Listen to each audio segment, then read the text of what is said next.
Bonjour et bienvenue à l'acte 2 de la semaine du tribunal de l'actualité, votre émission d'analyse et de décryptage. Merci de nous recevoir à travers les médias leaders True TV et Watt FM. Nous sommes également accessibles à travers les plateformes YouTube et Facebook.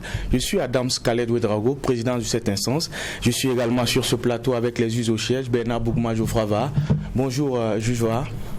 Bonjour Président, bonjour juge Bougma, bonjour auditeurs et téléspectateurs. Bonjour juge Vara, bonjour Président Ouedraogo, bonjour Madame, Monsieur.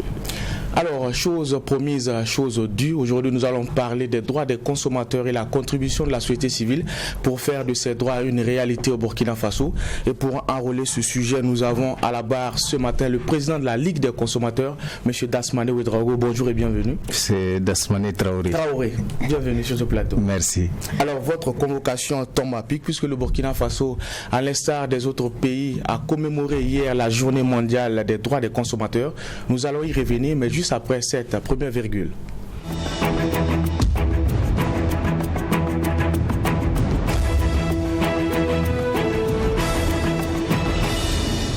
Juge Bougma, les avant-propos. Merci Président, mon avant-propos va concerner une sortie de quelqu'un qui connaît bien le milieu éducatif et qui a fait un écrit, donc qui m'a également été parvenu, et donc j'en fais un avant-propos parce que ce qu'il dit est très important. C'est quelqu'un qui a suivi le passage d'André Eugène Ilboudou sur notre plateau par rapport au fait que maintenant le baccalauréat va être organisé par le MENA. Et puis ça vient au moment où beaucoup de questions fusent sans réponse. C'est vrai qu'il y a une conférence de presse d'ailleurs qui est prévue pour expliquer comment est-ce que les choses vont se passer. Mais voici ce que j'ai retenu. Il dit, je cite, « J'ai écouté le grand frère Ilboudou et là où je ne partage pas son avis, c'est le fait qu'il parle du bac en faisant fi de toute l'histoire du diplôme. Est-ce parce qu'il ne sait pas cette histoire ou bien c'est une volonté de se passer de l'histoire du diplôme pour exiger la réforme de son organisation? En tout cas, pour Napoléon, le bac n'est pas un diplôme de fin de cycle. Il ne couronne pas la fin des études secondaires. Il est le diplôme qui ouvre les portes de l'université, même aux ennemis du roi. » Et il continue, si l'organisation du bac par le ministère de l'Éducation nationale est une réalité, il y a plusieurs autres équations à résoudre. Car une université française peut facilement rejeter un bac burkinabé signé par un ministre de l'Éducation nationale pour non-conformité aux exigences historiques du diplôme. Fin de citation. Donc, c'est ce que j'ai pris comme bout. Et il y a un autre bout, il dit en clair, c'est quel baccalauréat le ministère de l'Éducation nationale va organiser? Le bac napoléonien ou le bac burkinabé? Les élèves doivent être situés sur, c'est leur droit. Oui, effectivement, les élèves, les parents d'élèves doivent être situés, c'est leur droit. C'est d'ailleurs ce que nous cessons de chanter sur ce plateau. Après avoir reçu M. Ilboudou, qui avait défendu effectivement le fait que le MENA organise le diplôme parce que pour lui ce serait justice rendue. Après, je pense vendredi, j'avais interpellé le gouvernement par rapport effectivement aux zones d'ombre. Est-ce que le baccalauréat demeure le ticket d'entrée à l'université ou bien il faudrait une certaine moyenne après l'obtention du baccalauréat ou bien il y aurait un concours direct ou qui je ne sais pas moi, comme quand vous gagnez le BPC, ça ne vous ouvre pas les portes de l'entrée en seconde, sauf si vous validez les points pour avoir l'entrée en seconde, ou bien on ne vous pas vous payer, on vous paye la place. Comment est-ce que les choses vont se passer désormais? Et donc, on était là quand également l'histoire du diplôme naît. Alors, c'est une histoire que beaucoup de Burkinabés comme moi également découvrent, que c'est une histoire de Napoléon. Et on remarque également que le constat, il est implacable. Le baccalauréat est lié à l'histoire et à la culture de la France. Nos ancêtres les Gaulois. Et donc nous aussi, nous sommes pieds et mains liés par cette affaire de bac napoléonien. Ce qui veut dire que même pour opérer la petite réforme, le petit changement lié à nos diplômes, il faut courir encore vers la grande France. Et c'est nous encore qui allons dire que c'est la France qui nous fait ceci, c'est la France qui nous fait cela. Mais c'est parce qu'effectivement, de fait de réorganisation ou de changement d'organisateur de ce diplôme, des précisions n'ont pas été données. Si les précisions étaient données, on pourrait comprendre. Mais en même temps, le trop plein, on en fait quoi? Si par exemple on fixe une moyenne, ceux qui n'auront pas eu par exemple 12, 11, 11, ou je ne sais pas, moi, pour entrer à l'université, s'il y a une moyenne qui est mise là, le reste du lot là, on les met où? Est-ce qu'on a d'autres filières de formation où on va les orienter? Est-ce qu'on a d'autres infrastructures d'accueil pour qu'ils ne soient pas laissés pour compte sur le carreau? Déjà, même qu'ils rentrent à l'université, c'est pas simple. S'ils n'y vont pas, est-ce qu'ils iront où? Donc, c'est une refonte qui doit toucher beaucoup de segments de notre société par rapport à notre système éducatif. J'ai dit bien, on les réoriente où s'ils n'iront pas à l'université. Au cas où ils vont à l'université en fonction de la nouvelle donne. Et si arrivé en France, on rejette un diplôme, on fait quoi? Donc, voici autant de zones d'ombre qu'il faut effectivement travailler à pouvoir régler. Mais en même temps, ça sonne pour nous que par rapport à la souveraineté, il y a beaucoup d'autres éléments que nous n'avons pas encore pu démêler. Ce n'est pas seulement sur le plan politique que nous sommes liés, même dans beaucoup d'autres aspects, c'est ce que cet écrit-là illustre. Merci, Juge Bourma. Juge Vara. Oui, merci Président. Moi je vais aller au Mali avec la décision qui est tombée hier, décision de la Cour d'assises de Bamako. Et donc, décision selon laquelle Amadou Sanogo et puis ses 15 co-accusés, il n'y aura ni culpabilité prouvée, ni disculpation qui sera donnée. Simplement la procédure est arrêtée. On se rappelle qu'il y avait 21 militaires bérets rouges qui avaient été retrouvés pas loin de Bamako dans une fosse et ces crimes-là leur avaient été attribués et donc il y avait une procédure en justice pour ça. Et donc invoquant une loi de 2019 donc adoptée à l'Assemblée nationale qui contre crime prévoyait quelques dédommagements pour les parents de victimes et autres afin d'arrêter les procédures. Donc on a décidé d'enclencher ce processus-là et c'est ce à quoi ça aboutit, l'arrêt de poursuite.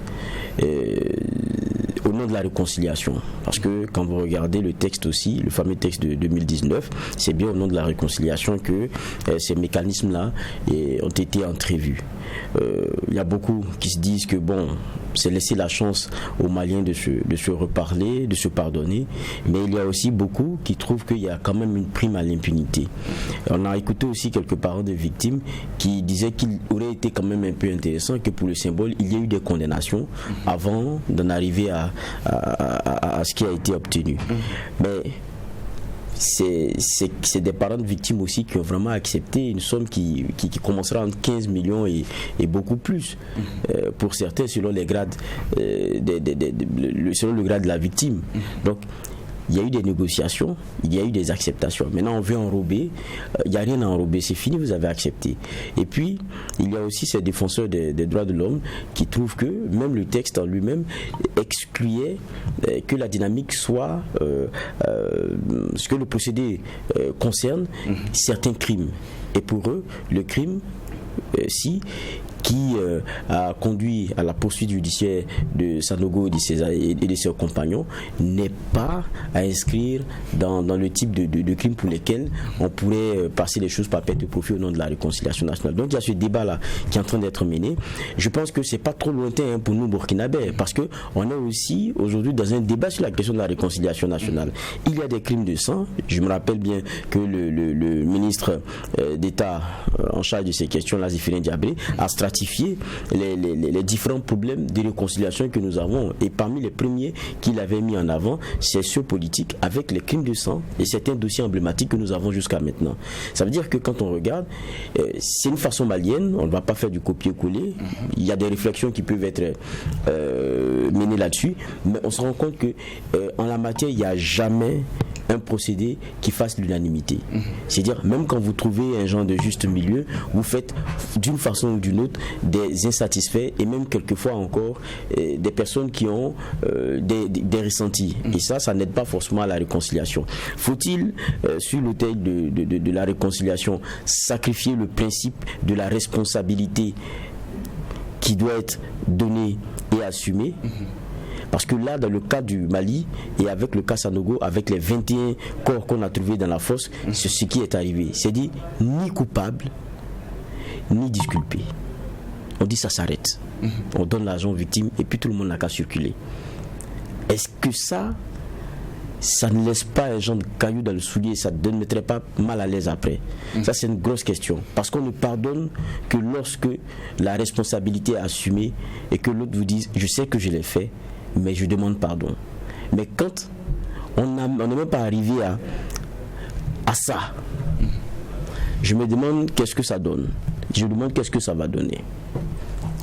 C'était mon avant-propos. Des interrogations légitimes. Merci, juge Va. Merci également au juge Bougma pour ces clés de lecture. Nous allons à présent nous intéresser à notre convoqué du jour. Je le rappelais, il est monsieur Dasmane Ouedraogo, Traoré, président de la Ligue des consommateurs du Burkina.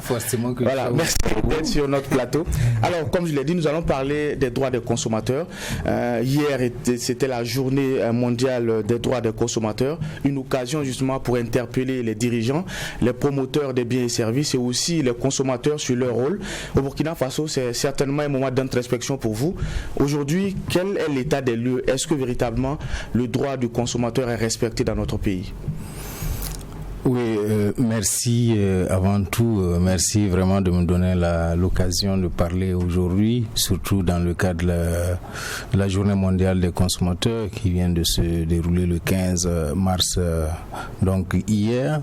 Ça veut dire que à travers le monde entier, chaque année, le 15 mars est consacré à la Journée mondiale du consommateur, journée au cours de laquelle donc on fait une halte pour voir qu'est-ce qui a pu être fait, qu'est-ce qu'il faut faire davantage, en lien avec le mouvement, qu'est-ce qu'il faut davantage mener comme activité, etc.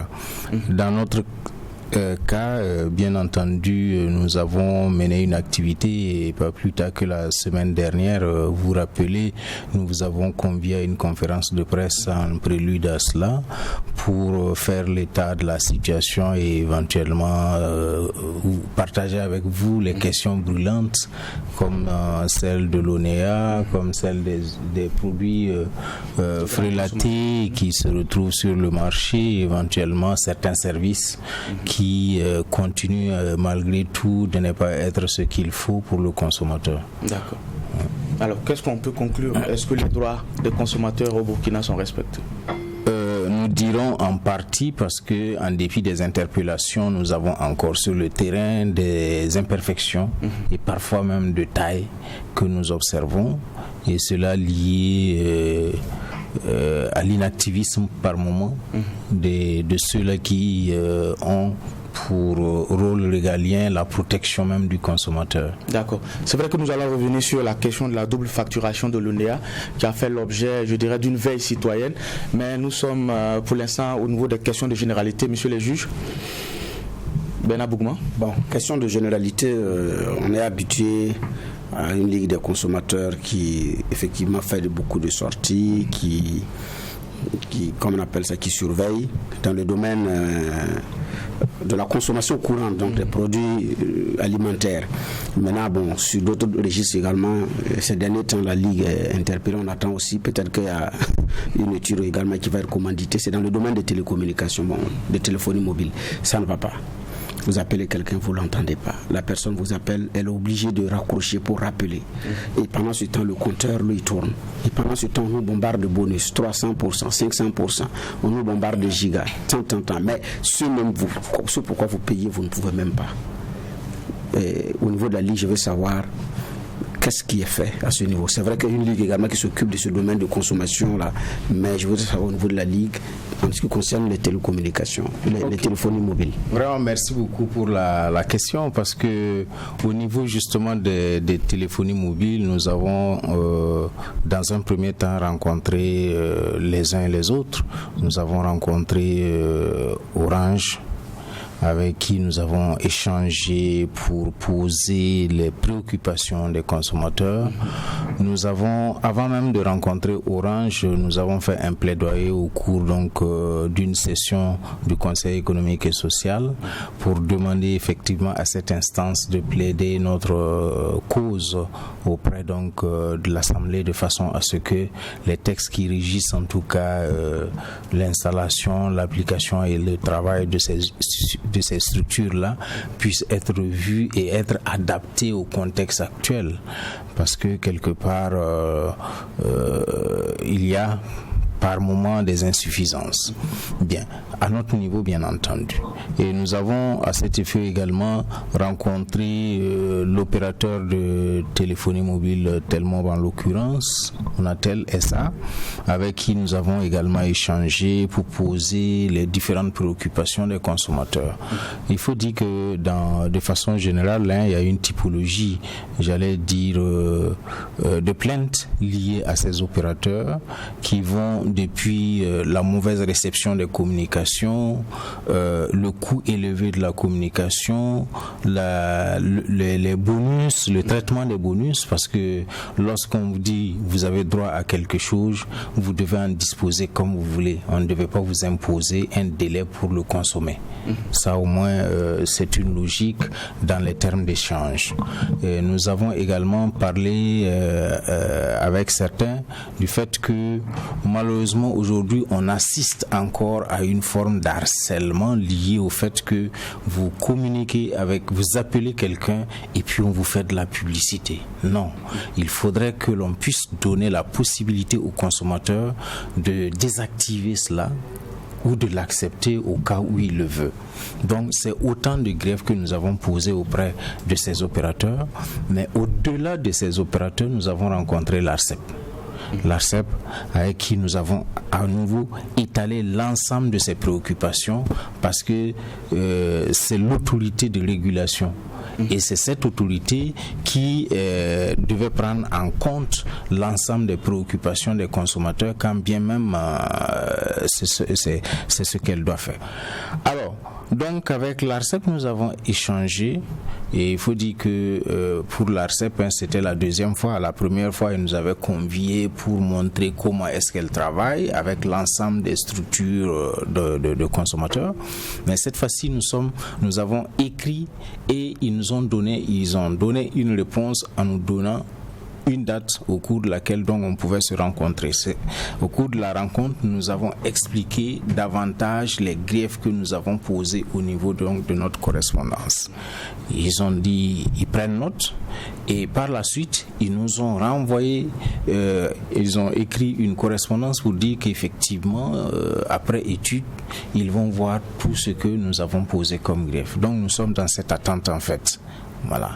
Pour dire que nous n'avons pas eu l'occasion de communiquer là-dessus, mais quelque part nous travaillons de façon à éviter cette exploitation à grande échelle. Et c'est d'ailleurs la raison pour laquelle nous avons toujours interpellé le consommateur à consommer responsable. Consommer responsable, ça veut dire quoi? Et nous l'avons toujours expliqué. Lorsque quelqu'un vous envoie un message pour dire qu'il y a une publicité, pour dire qu'il y a 1 tonne de ciment en jeu, un exemple, et puis il vous pose une question aussi triviale. Quelle est la capitale du Burkina Faso? Grand A, Lomé, grand B, Ouagadougou. Le message coûte 100 francs. À supposer qu'1 million de consommateurs cliquent sur Ouagadougou, ça fait 100 millions de francs retirés au niveau du consommateur. C'est beaucoup. Alors que quand vous répondez et que c'est exact, il y a une autre question triviale qui vient pour vous dire que vous êtes sur le droit chemin. Alors, des choses de ce genre qui vont vous retirer des centaines de millions en contrepartie, 1 tonne de ciment qui tourne autour de 110 000 francs. C'est exagéré. Nous trouvons que c'est au consommateur de prendre cette disposition, de ne pas réagir à toute forme de publicité, à toute forme d'appât qu'on lui tend.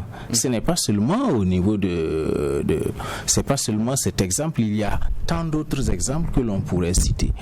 Et donc, nous demandons aux consommateurs de consommer responsable. C'est pas systématiquement qu'il faut réagir à toute forme de publicité. C'est pas pour autant qu'il faut réagir à toute forme d'interpellation au niveau donc de ces opérateurs.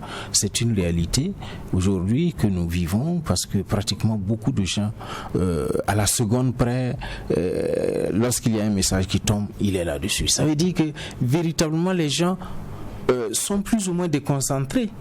Mais on pourrait penser même à un travail qui a été fait de façon à nous rendre beaucoup plus accrochés à ces appareils-là. Et en termes de productivité, ça joue beaucoup sur notre rendement. Voilà. Donc, aujourd'hui, il faut qu'on apprenne à se départir de ça. Parce que dans la journée, le nombre de messages que chaque opérateur envoie, sans compter le fait que beaucoup d'abonnés, beaucoup de consommateurs donc, ont des numéros de tous les opérateurs. Donc, si on vous envoie un message le matin pour dire qu'il y a bonus, à 10h pour dire qu'il y a bonus, à 13h il y a bonus, à 18h pour vous rappeler avant la nuit qu'il y a bonus, ça fait beaucoup de messages. D'accord. Voilà. Ça, c'est sans compter les autres. D'accord. Moi, j'ai fini ma question. Moi, je vais venir sur un autre point sur lequel on vous avait entendu.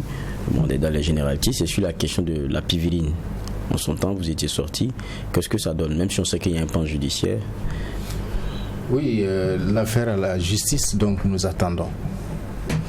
Mais il y a aussi il y a eu pour beaucoup une surprise. Comment on vous a retrouvé sur le sujet de la piviline? Comment on nous a trouvé? C'est comme si vous nous demandez comment on nous a trouvé sur le sujet de la chloroquine, parce que à ce niveau également nous avons été portés partie civile et le jugement est allé à terme. L'intéressé a été condamné à 3 mois d'emprisonnement avec sursis. Rappelez-nous quelque peu le contexte de la chloroquine. La chloroquine, au sortir de la pandémie, comme il y avait cette opinion qui tendait à dire que la chloroquine pouvait soigner le mal, alors il y avait eu une importation donc de chloroquine qui n'avait pas été légale et nous avions en son temps suivi avec le ministère de la Santé comment est-ce que c'était illégal et du coup la qualité même du produit était douteuse, donc du coup le ministère a intenté un procès, nous sommes constitués partie civile et il a été condamné donc à payer à nous rembourser les frais liés à l'avocat, aux charges de l'avocat, mais aussi à rembourser symboliquement à la Ligue 1 franc symbolique. Sinon, il a été condamné à un franc. C'est vrai que nous en avions parlé, mais pas trop. D'accord. Peut-être pour appuyer la question de juge Vaha, on vous voit sur tous les terrains, parler de la question de la pivirine, la question des médicaments, vous êtes sur la question des qualités des biens et services, on a parlé de la question de la fraude. Alors finalement, est-ce que vous ne dispersez pas vos forces? Est-ce que la Ligue des consommateurs finalement a les moyens de sa politique? Bien, il faut dire que chaque matin et chaque jour que Dieu fait, nous sommes interpellés au niveau des radios pour dire où est-ce que vous êtes, qu'est-ce que vous faites, de temps en temps félicitations pour telle action. Il y a une confusion terrible qui se pose aujourd'hui au niveau des consommateurs parce que nombreux sont ceux-là qui pensent que la Ligue des consommateurs est un pan de l'administration alors que ce n'est pas l'administration, c'est une organisation de la société civile qui lutte pour la cause du consommateur.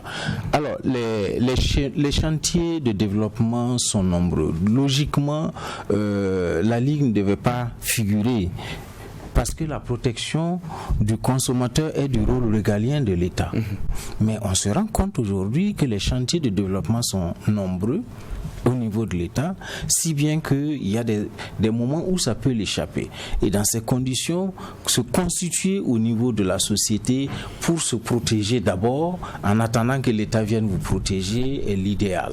Et c'est dans ce sens que la Ligue trouve son sens. Au jour d'aujourd'hui, effectivement, nous intervenons à plusieurs niveaux, mais ça ne nous gêne pas parce que nous avons des militants qui sont répartis donc sur des axes différents. Ça nous donne quand même des résultats que nous pouvons nous en réjouir. Ok. Je reviens sur la question concernant la pivirine, parce qu'en son temps, ce que bon nombre de Burkinabés, donc consommateurs de façon générale, parce que c'est de ça qu'il s'agit, avaient en tête et voulaient, c'est de savoir quelle est la vérité sur la question de la pivirine. Parce qu'on a eu des autorités ici qui ont reconnu officiellement avoir pris le médicament et puis par après se sont rétractés pour ne pas lier leur guérison notamment au produit.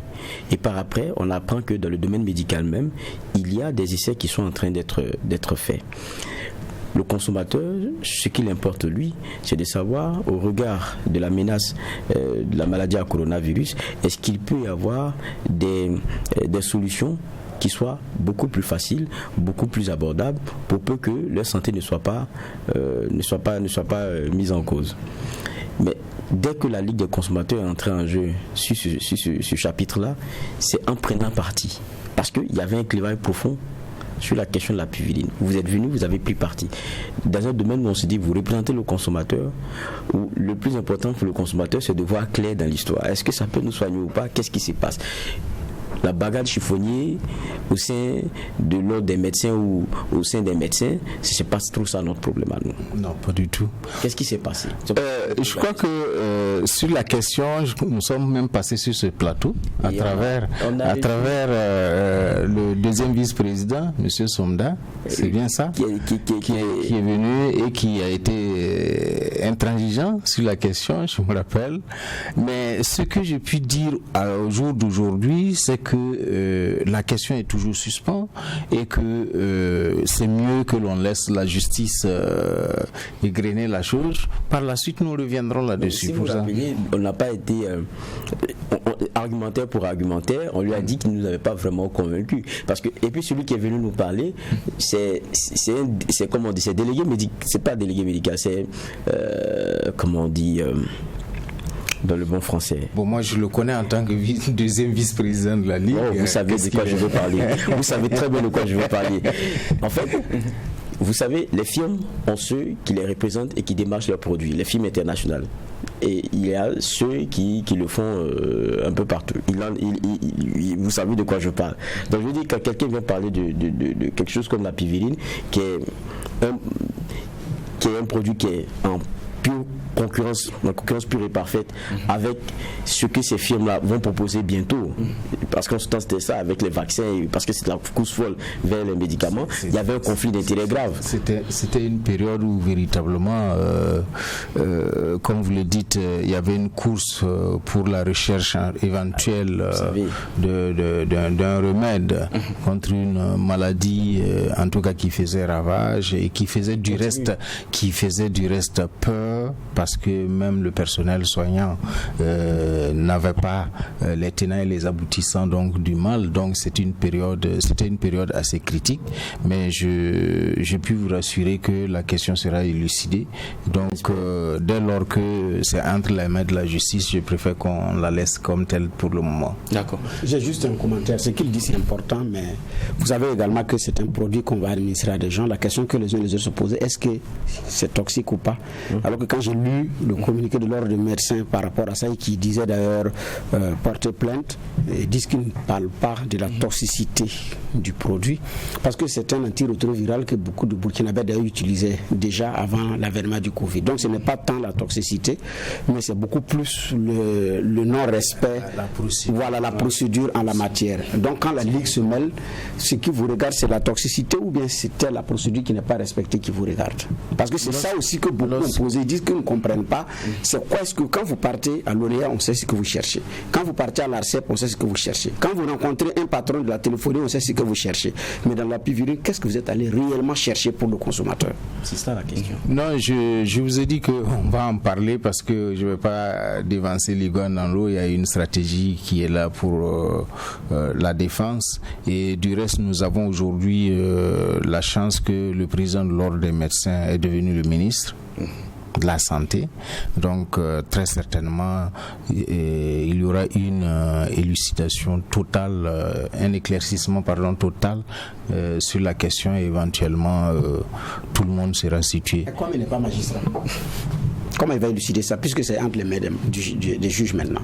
Oui, mais justement, il va suivre le dossier. Quand même, le dossier sera bien suivi, et du reste, nous sommes tous ensemble embarqués là-dessus, et puis bon, on verra bien ce que ça va donner. En temps opportun, nous reviendrons sur ce plateau et nous vous apporterons toute la lumière sur toutes les interrogations que Parce qu'il y a eu beaucoup d'interrogations, et moi j'ai eu plus l'impression que celui qui nous parlait, c'est peut-être votre vice-président, mais c'est plus aussi le délégué médicale, parce qu'ils représentent des laboratoires, quoi qu'on dise, des firmes internationales. Ça, c'est son boulot. Il y a un risque de conflit d'intérêts. Et donc, quand il vient parler de la piviline, on sait comment c'est combattu par ces mêmes laboratoires, donc c'est un peu compliqué. D'accord. Alors, ce cas exceptionnel, en tout cas, pose problème, mais c'est un problème que l'on va retrouver solution. Parce que parmi ceux qui ont été entendus, il y en a qui n'ont pas été entendus parce qu'on a été nommés à des postes de responsabilité actuellement. La vérité aussi, c'est qu'on attend aussi, bon, comme vous tous, on attend. On attend. Très bien. Alors, on retiendra que M. Traoré ne veut pas s'étendre sur le sujet, mais ça pourra peut-être faire l'objet d'une autre convocation. Alors, peut-être, voilà, une dernière question de généralité. Pour avoir une ligue des consommateurs, je dirais, assez forte, il faut une mobilisation des consommateurs derrière. Est-ce que pour le cas du Burkina, vous n'avez pas l'impression souvent de faire cavalier seul? Est-ce qu'il y a une réelle implication des Burkinabés pour le respect de leurs droits en tant que consommateurs? Ce que j'ai pu vous dire à ce niveau-là, c'est que depuis un moment, nous assistons à une adhésion massive des consommateurs pour prendre la carte afin d'être membre, pour dire que le cri de cœur, en tout cas, les activités sont jugées positives et qu'à ce niveau-là, les gens reconnaissent en tout cas le bien fondé des activités menées par la Ligue. D'accord. Alors revenons à cette action citoyenne qui a été menée du 8 au 24 février dernier, on l'a dit. La Ligue des consommateurs, en tout cas, était aux côtés de l'ONEA pour, je dirais, voir clair dans cette double facturation qui a été initiée depuis quelque temps et qui fait de gorges choses. Alors, comme bilan, on peut retenir, d'après ce que vous avez donné lors du point de presse, il y a eu autour de 538 cas de plaintes qui ont été recensés, dont 312 ont été traités. Finalement, au-delà de ces chiffres-là, qu'est-ce qu'on peut retenir comme bilan de ce rapport-là? Donc, vous me donnez l'occasion en tout cas de parler de cette activité qui a été du reste noble, parce que suite à de nombreuses plaintes que nous recevions en lien avec la double facturation, nous avons approché l'ONEA pour comprendre cette double facturation dans un premier temps et par la suite élaborer avec l'ONEA, demander à l'ONEA quel type d'activité est-ce qu'il faille mettre sur place de façon à pouvoir réduire un temps soit peu ces plaintes-là. C'est ainsi que nous avons convenu qu'il faut communiquer. Il faut communiquer et à ce niveau-là, il a été mis en place une équipe qui, avec une équipe de l'ONEA, qui sont donc les deux équipes sont passées d'agence en agence et nous avons communiqué d'ailleurs pour inviter les consommateurs qui avaient des difficultés à venir rencontrer ces équipes-là de façon à trouver une solution à leurs soucis, parce que quelque part il ne sert vraiment à rien de passer le temps à envoyer en tout cas des messages au niveau des radios ou bien au niveau des réseaux sociaux pour enflammer la toile. Si vous avez des difficultés, venez à l'ONEA, ils vont résoudre le problème. Et pendant donc un temps bien donné, comme vous l'avez dit, ces équipes conjointes ont permis d'éponger un certain nombre donc de difficultés qui étaient celles naturellement des consommateurs sur le terrain. Donc ça a été une collaboration très franche qui nous a permis de comprendre certains éléments. C'est pourquoi à la sortie, en fait, on devait poursuivre l'activité au-delà de Ouaga, c'est-à-dire au niveau de Bobo et de Koudou, mais on s'est rendu compte que c'est pratiquement les mêmes choses qui reviennent. Donc nous avons arrêté et nous avons demandé purement et simplement à l'ONEA, c'est bien, mais nous demandons à ce que vous arrêtez temporairement le système, le temps d'éponger toutes les difficultés y afférentes. C'était la proposition que nous avions faite. Une autre proposition que nous avons faite, c'est qu'à défaut d'appliquer convenablement cette double facturation qui fait des gorges chaudes là, autant adopter une autre procédure qui est une facture certes bimestrielle, mais cette facture-là va sur la base purement et simplement d'un relevé tous les 2 mois. On relève, puis on vous donne une facture exactement comme on le faisait à chaque mois. Du coup, les tranches sociales changent. La tranche sociale qui allait de 0 à 8 passera de 0 à 16.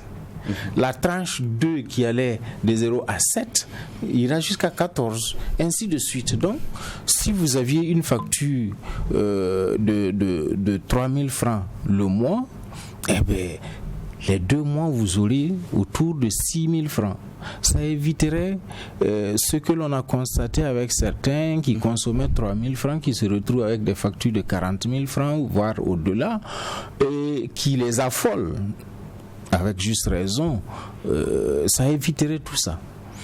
D'une part. D'autre part, au sein même de l'ONEA, l'agent chargé de relever tous ces compteurs-là en un mois, il a à faire cela en 2 mois. Donc, il a encore un temps pour être beaucoup plus efficace. D'accord. Voilà. Oui, donc, c'est la proposition que nous avions faite et nous restons disposés pour davantage accompagner les consommateurs vers leur satisfaction. Ce qu'il faut noter au niveau de l'ONEA, c'est que c'est une structure certes étatique, mais quelque part, la denrée eau n'a pas de prix. Voilà. Une société d'État peut aller en faillite, mais ça ne peut pas du tout être le cas de l'ONEA. Donc il faut impérativement l'accompagner, quelle que soit la difficulté que l'ONEA rencontre. D'accord, juste va. Ce que vous disiez tout à l'heure, moi il y a juste une partie qui m'intéresse. Vous parliez des tranches. Apparemment, le changement, si je me trompe, vous me dites, le changement qui a été fait avec la double facturation, ça a amené des gens à se retrouver dans des tranches qui ont changé. Moi, j'ai rencontré l'ONEA, je suis allé les rencontrer au plus du problème, mais lorsqu'on les écoute, c'est comme si rien n'a changé, si ce n'est la périodicité avec laquelle on nous tend nos factures. Alors que ce que vous nous dites dans le fond, c'est que lorsque vous changez de tranche, ça veut dire que vous changez la taxation n'est plus la même. Oui. Donc on ne peut pas nous dire que rien n'a changé. Non, attendez. Il faudra expliquez-nous. Moi, je comprends la double facturation, le principe de la double facturation, tel que ça a été expliqué et tel que ça existe d'ailleurs. C'est que on vient faire un relevé, on vous donne 2 factures. La facture du mois en cours, mais la facture du mois suivant. La facture du mois suivant serait calculée sur la base de la moyenne de vos consommations antérieures et puis on suppose que le mois suivant, c'est cette quantité que vous allez consommer. Donc, c'est les mêmes tranches en fait. Ce sont les mêmes tranches qui sont facturées. Mais dans la supposition, il y a souvent des problèmes qui peuvent arriver. À supposer qu'il y a 2 mois, moi j'ai fait un travail de chantier chez moi. Ou bien il y a eu un événement, un baptême ou bien quelque chose comme ça. Donc j'ai eu une forte consommation d'eau. Donc en faisant donc la moyenne sur les 2 mois passés, il peut y avoir un problème parce que on va se dire, on va faire la moyenne sur une consommation qui peut-être n'est pas habituelle chez moi. Ça peut arriver. Tout comme en faisant la moyenne, il peut arriver que au lieu peut-être que je paye 8 mètres cubes, dans cette moyenne-là, on me propose de payer 12 mètres cubes. Donc vous voyez que les 4 là passent à une tranche supérieure et ça fait que ma facture qui viendra sera alléchante. Mais du reste, pour un bon suivi, cette partie-là se rattrape les mois suivants. Mais la difficulté majeure que nous avons rencontrée au niveau de l'ONEA, c'est que les agents même ne sont pas à mesure de bien expliquer cela aux consommateurs. Ceux qui sont directement concernés par les consommateurs, ils ne sont pas en mesure de bien l'expliquer. Peut-être parce qu'ils ne comprennent même pas eux-mêmes le système. Le système-là est difficilement compris par les agents. C'est pourquoi nous disons qu'il faut impérativement remettre tout le monde à niveau de façon à ce qu'il y ait une maîtrise. D'où ce que nous avons dit de suspendre le temps d'assainir carrément. Moi, je me pose la question de savoir si suspendre, ça va régler le problème. Qu'est-ce qu'on paye ? On paye ce qu'on a consommé ou bien on paye des moyennes qu'on calcule ? parce que vous êtes la Ligue des consommateurs, parlez bien, hein, ce que vous défendez, c'est nos intérêts. Qu'est-ce qu'on paye? Parce que vous êtes en train de me dire que non, on va calculer sur la base de... On paye ce que vous... Parce que pourquoi est-ce qu'on vient relever?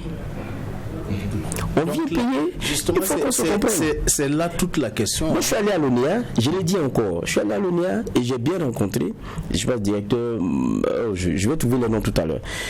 On a discuté avec leur équipe et tout, mais quand vous les écoutez, et ce qu'ils disent tout le temps, c'est que rien n'a vraiment changé. C'est juste ce qu'on vient vous tendre là. La périodicité qui a changé. Maintenant, vous êtes du conseil d'administration de l'ONEA. La Ligue est du conseil d'administration. C'est bien. Donc, je suis un peu en train de parler avec l'ONEA. Tout à fait. N'est-ce pas? Tout à fait. Voilà. Qu'est-ce qu'on paye? Parce que le problème jusqu'à présent, le Burkinabé avait l'impression qu'il payait ce qu'il a consommé. On dit qu'il continue de payer ce qu'il a consommé. Payer ce qu'il a consommé et ce qu'il va consommer. Depuis quand on calcule des moyennes sur ce que vous avez consommé, ça vient se constater sur un compteur. Mais vous ne leur avez pas posé la question quand vous êtes parti? Ah mais oui. Quand vous êtes parti, on a posé toutes ces questions. Attendez, nous avons des gens qui sont venus complètement énervés. Par 3 fois de suite, nous avons failli être agressés au niveau de la Ligue. Qu'est-ce que vous faites? Qu'est-ce que vous faites? Bon, on a rassemblé, je crois, un échantillon de 3 plaignants phares, puis nous sommes allés voir l'ONEA. Mais à la sortie, ils avaient le sourire aux lèvres pour dire qu'ils ont compris. Et pendant nos sorties au niveau des agences, il y en a qui viennent avec une pile, j'allais dire, de factures, et puis ils avancent. Et arrivé là, aujourd'hui là, c'est la guerre ou rien. Voilà. C'est-à-dire qu'il vient avec un esprit, en tout cas, de guerre. Mais quand on lui explique, il est satisfait. Et puis, il ressort avec le sourire. J'en viens. Mais je dis que c'est le système qui n'a pas été compris par les consommateurs. Et au sein même de l'ONEA, nous avons des agents également qui ne peuvent pas très bien vous expliquer le système. Ce qui se conçoit bien s'explique aisément. Dans ces conditions, nous avons dit autant sursoir un bout de temps simplement, le temps de faire comprendre à tout le monde ce que c'est. Est-ce que c'est pas du temps qu'on veut donner et régler tout ce qu'il y a comme contentieux. Moi je suis parti à l'ONEA, on m'avait dit la même chose. Il y a beaucoup qui sont venus, quand on leur a expliqué, ils ont compris, ils sont repartis. Moi je suis venu aussi avec des cas de factures. Okay? Et qu'on a tous regardé toutes les factures dans une même période, on connu une hausse plus que proportionnelle, lesquelles ont été corrigés par l'ONEA. Maintenant, pourquoi est-ce que c'est arrivé? Ça, c'est un autre débat. Et par après, vous vous rendez compte que ces personnes ne sont jamais revenues à leur consommation d'antan. Et ça, c'est ce que la plupart des Burkinabés ont remarqué. Et je pense que la plupart des plaintes que vous avez, si je me trompe, vous allez me dire que je me trompe. Tout le monde se dit que avant le Covid, on avait une facture qui était de temps. Après, il y a eu un genre de chamboulement. On a eu 2 mois de facture qui étaient un peu bizarres, lesquels ont été rattrapés. Et depuis lors, on n'est jamais revenu dans les moyennes de consommation d'avant. Habituel. Vous êtes d'accord avec moi au moins sur ce chapitre? Pas tout à fait, mais j'en viendrai. Ah non, mais non, ça c'est la question cruciale. Donc les plaintes que vous avez là, c'est quoi? La question cruciale, c'est que vous avez beaucoup de consommateurs, effectivement, qui vous disent, depuis la facturation, ma consommation a augmenté, je ne comprends pas. On a trouvé chez certains qu'il y avait effectivement des fuites. Ça a été corrigé. Mais chez lesquels il n'y avait pas de fuite, il faudrait que l'on revoie. Qu'est-ce qui amène effectivement la consommation aujourd'hui à être inhabituelle, à être beaucoup plus élevée? C'est là la question. Non, on va pas permettre à... Je tiens un bout là, je ne veux pas laisser. Je tiens un bout, je ne veux pas laisser. Je tiens un bout, Bernard. Non, je tiens un bout, c'est parce que je ne veux pas laisser. Quelle est la proportion de personnes, parmi les plaintes, quelle est la proportion de personnes chez lesquelles c'est une question de fuite qui explique cela?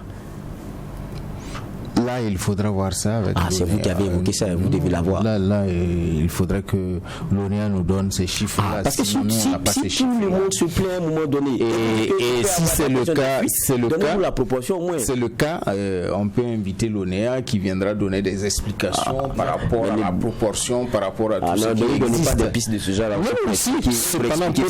Pour être plus clair. Justement, en fait, je me posais la question de savoir s'il faut encore poser d'autres questions à M. Traoré, qui est membre du conseil d'administration. Il ne dit pas sa personne, il dit la Ligue. Je ne sais pas si c'est lui-même qui y siège. C'est pas moi. Voilà, d'accord. Donc, ce n'est pas lui-même qui y siège. Donc, monsieur dira, je n'ai pas toutes les informations. Effectivement, l'explication principale, on n'arrive pas à l'avoir. Qui est que quoi? Puis y avoir des fuites qu'on a corrigées et tout, mais vous n'avez pas la consommation initiale. C'est passé du simple au double ou du simple au triple chez certains. Donc l'explication technique, sans vous sous-estimer, je pense que vous ne l'avez pas. Et même dans votre étude, quand je vous écoute à travers les questions que M. Vaha vous pose, moi je ne vois pas les réponses. Parce que quand il demande la proportion des plaintes, à quel niveau, vous n'êtes pas en mesure de répondre. C'est-à-dire que même le rapport... Là, j'ai pas ces chiffres. Même ce que vous avez commandité comme ces chiffres sont la propriété de l'ONEA, qui est libre qui peut les communiquer.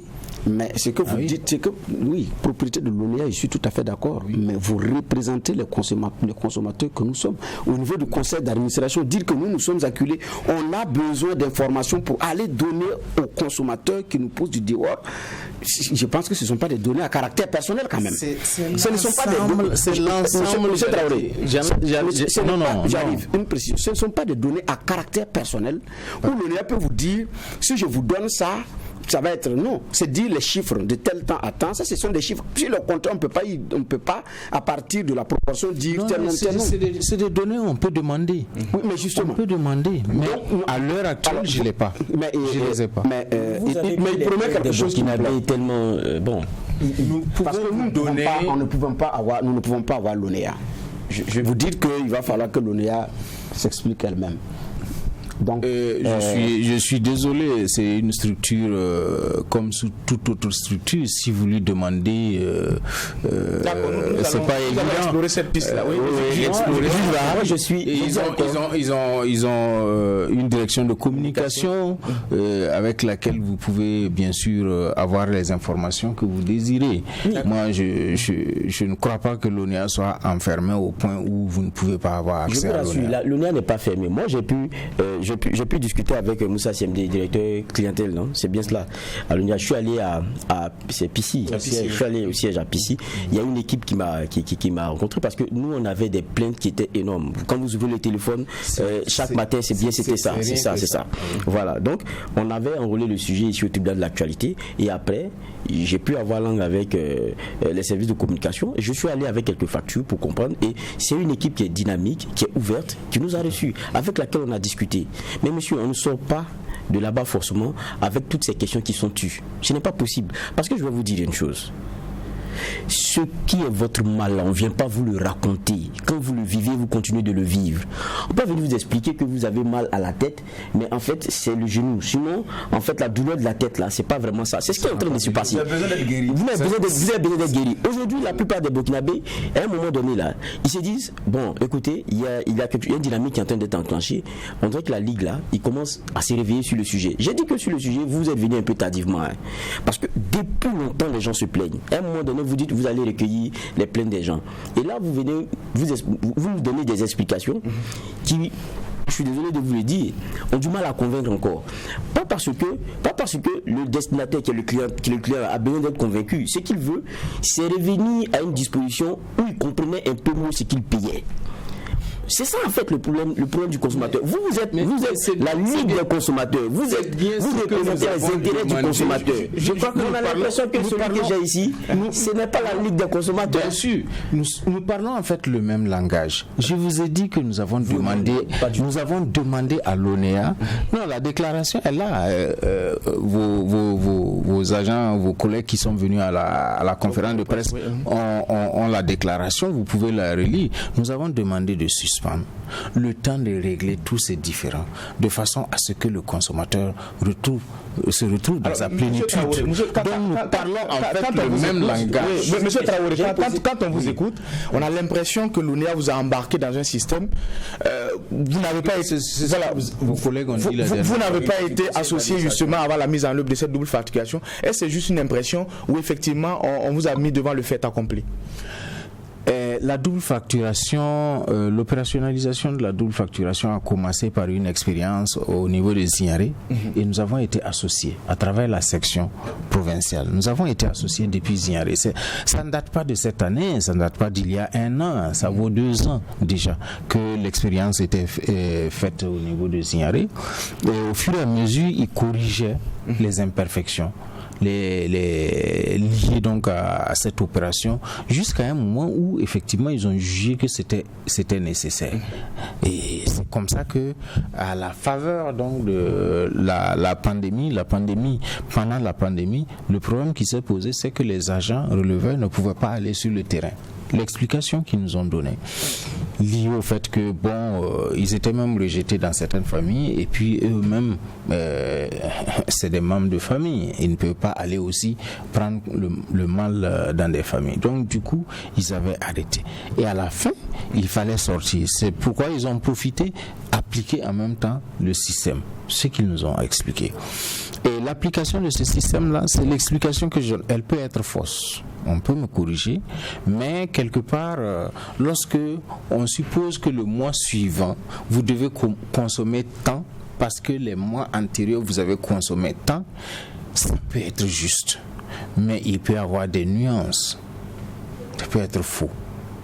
Faux parce que peut-être on a ajouté de 2 ou de 5 ou voire plus en lien avec peut-être les événements que vous aurez connus. Donc du coup, ça ne permet pas vraiment de dire avec exactitude ce que je vais consommer le mois prochain. Donc si on me fait une facture sur cette base-là, ça peut dépasser effectivement ce que je consomme. Mais la facturation suivante là pourrait rattraper cela en ce sens que la consommation suivante serait moindre. On a vu des cas où effectivement dans ces suppositions-là, on s'est rendu compte que l'index qu'on a supposé être celui du mois suivant, lorsqu'on est venu au mois suivant, l'index n'avait pas atteint ça. Comprenez? C'est là qu'il y a le problème. D'accord. C'est pourquoi j'ai dit, l'alternative possible là, c'est de relever une bonne fois à la fin du mois. On revient 2 mois après, on relève. Et puis on vous donne votre facture. Ça évite toute forme de discussion. Maintenant, les tranches, on les multiplie par 2. Je viens de comprendre quelque chose, c'est pas ce qui est fait. Les tranches suivantes, on multiplie par 2. On a dit non, que vous alliez. Moi, ça ne peut pas être ce qui est fait, puisqu'on estime pour le mois suivant. On suppose. Voilà, on suppose. Sur la base de la consommation antérieure, on fait une moyenne, puis on suppose que le mois suivant. Ce qui s'était passé, parce que ce sujet-là, il n'est pas seulement délicat, mais on a envie de comprendre. Parce que je dis, ce qui se conçoit très bien s'explique aisément. Le problème, c'est qu'on a du mal à bien nous expliquer. Et regardez bien, ça a commencé quand c'était pendant la période de Covid. On ne pouvait pas venir prendre des relevés chez nous.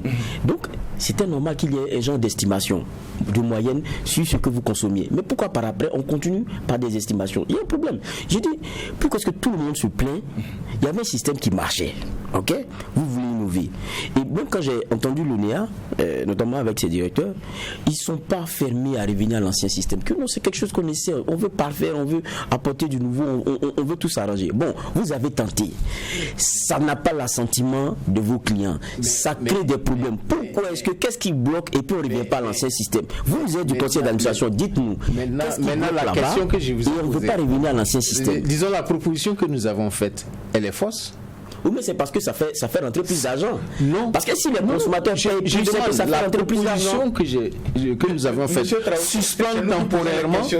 Non, nous avons demandé à ce que l'on suspende temporairement le temps, en tout cas, d'éponger tout ce qu'il y a. Parce qu'à l'intérieur, comme vous le dites là, et je vous l'ai dit, à l'intérieur même, il y a des agents qui ne comprennent pas encore le système, qui ne peuvent pas très bien vous l'expliquer. Ça, nous avons rencontré. C'est pourquoi nous avons demandé, suspendons temporairement, nous ne sommes pas contre l'ONEA, suspendons temporairement le temps de parfaire la chose, et puis on revient là-dessus.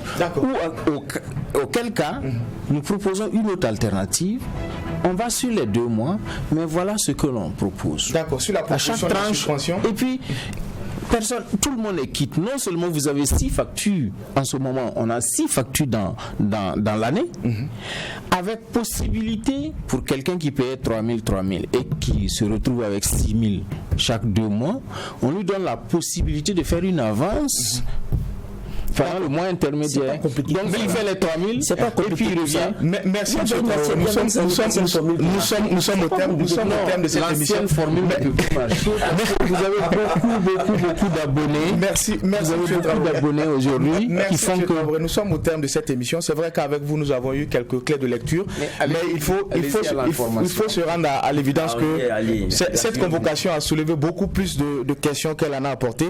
Mais en tout cas, nous apprécions votre présence sur ce plateau. Vous avez donné des pistes que nous allons explorer, inviter l'ONEA pour qu'elle puisse justement, expliquer aux consommateurs pour qu'on comprenne cette double facturation-là.